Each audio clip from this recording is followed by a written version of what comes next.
Зохиолч Тодко Самсон. Тархиан бүлээн байгаа дээр бүрэн цомог.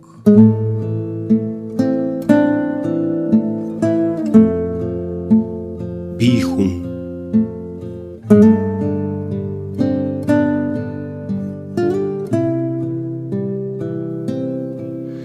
Амьдралаас дандаа цэцгийг түүнэж гараад арга ядаад халгаач олоогүй надад байсан. Би адилхан хүн. Амрагтаа үргэлж үгсийн сайхныг хэлнэ гэж хүсдэгч. Амаа барьж хэрүүлийн араас харамсдаг. Би бас хүн. Оронд дуртай. Гэхдээ засанд илүү хайртай. Би зөөлөн хүн.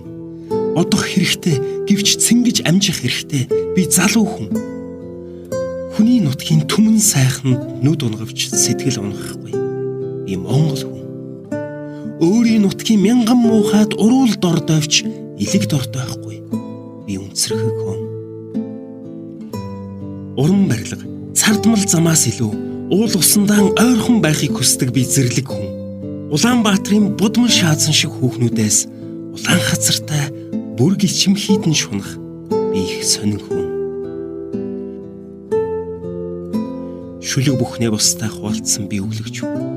Шүлгнээс өөр юугаач хуваалцаагүй би бас харамч хүн. Шиний нэгэнд ичигээ нулимстай нь хүлээлгсэн би их муу хүн. Гэхдээ шин бичиг шүлэг бүртэн ичигээ нутагтай нь багтаахсан гэж хүсдэг би их сайн хүн. Зовлонд илүү чивчирч жаргалд амархан ташуурдаг би тэнэг хүн. Зориг мөрөөдөл хоёроо тэрвэрч үдсэн би их азтай хүн. Хуруунд нь хүрсэн бол ургуулт нь зүтгэх би шуналтай хүн. Нуруунаас нулимсэн болгоныг буруугаар санаж явахгүй би мартамхай хүн.